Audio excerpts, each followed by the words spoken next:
बिस्मिल्लाहिर्रहमानिर्रहीम अस्सलाम वालेकुम। आज आपके लिए मैं क्रीमी फ्रूट सैलेड की रेसिपी लेकर आई हूँ। अगर एक ही किस्म की फ्रूट चाट बना कर आप तंग आ चुके हैं तो आप जी ज़रा इस रेसिपी को ट्राई करें।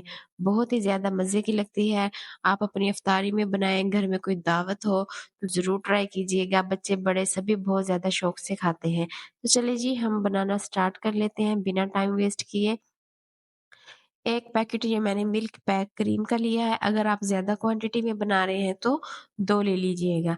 इसको हमने एक बर्तन में निकाल लेना है।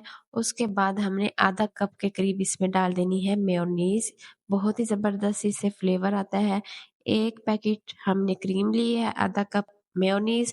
उसके बाद इसमें व्हाइट पेपर पाउडर जाएगा आधा चाय का चम्मच। अगर है तो आप डाल दें, नहीं है तो स्किप भी कर सकते हैं। आधा चाय का चम्मच ब्लैक पेपर पाउडर, 2 टेबलस्पून इसमें चीनी जाएगी। चीनी आपने पिसी हुई इस्तेमाल करनी है और उसके बाद मैं इसमें थोड़ा-सा दूध डालूँगी। इससे ये होगा इसकी कंसिस्टेंसी थोड़ी पतली हो जाएगी, अदरवाइज़ ये बहुत ज़्यादा गाढ़ी होती है। अच्छी तरह से हमने विस्क की मदद से इसको विस्क कर लेना है।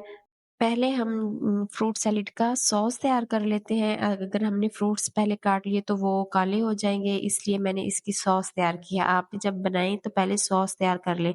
तो जी ये देखिए ज़बरदस्त सी हमारी सॉस तैयार हो गई है, उसको मैंने फ्रिज में रख दिया है।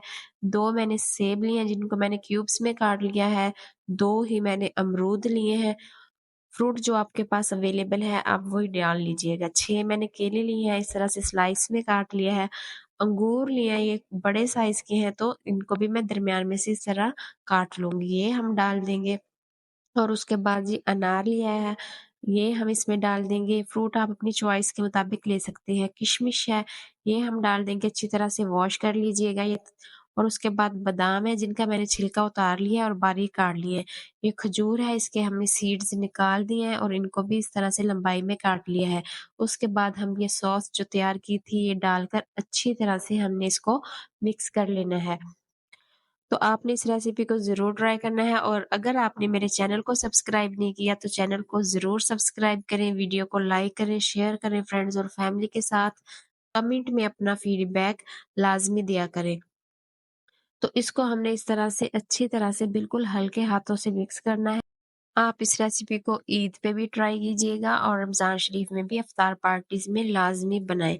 बहुत ही ज़्यादा मज़े की बनती है और बाज़ार से कई गुना ज़्यादा अच्छी घर पे बनकर तैयार हो जाती है। आप अपनी चॉइस के मुताबिक इसमें फ्रूट्स डाल सकते हैं। तो जी ये देखिए अच्छी तरह से मैंने इसको मिक्स कर लिया है। अब हम इसको अपनी सर्विंग डिश में या ट्रे में निकालेंगे। आपने बनाकर इसको 1 घंटे के लिए फ्रिज में रख देना है, ये बिल्कुल जब चिल होगी, ठंडी होगी तब बहुत ही ज़्यादा मज़े की लगती है।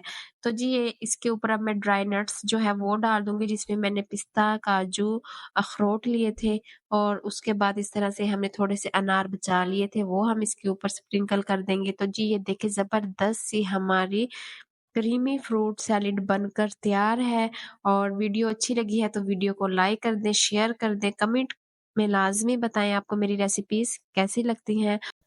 इसकी लुक चेक करें आप कितनी ज़बरदस्त है और ये उतनी ही जितनी ये देखने में मज़े की लग रही है, उतनी ये खाने में मज़े की थी। होपफुली आपको आज की वीडियो भी ज़रूर पसंद आएगी, तो दीजिए इजाज़त, आऊँगी एक और नई ज़बरदस्त सी रेसिपी लेकर। दुआओं में रखिएगा याद। अल्लाह हाफ़िज़।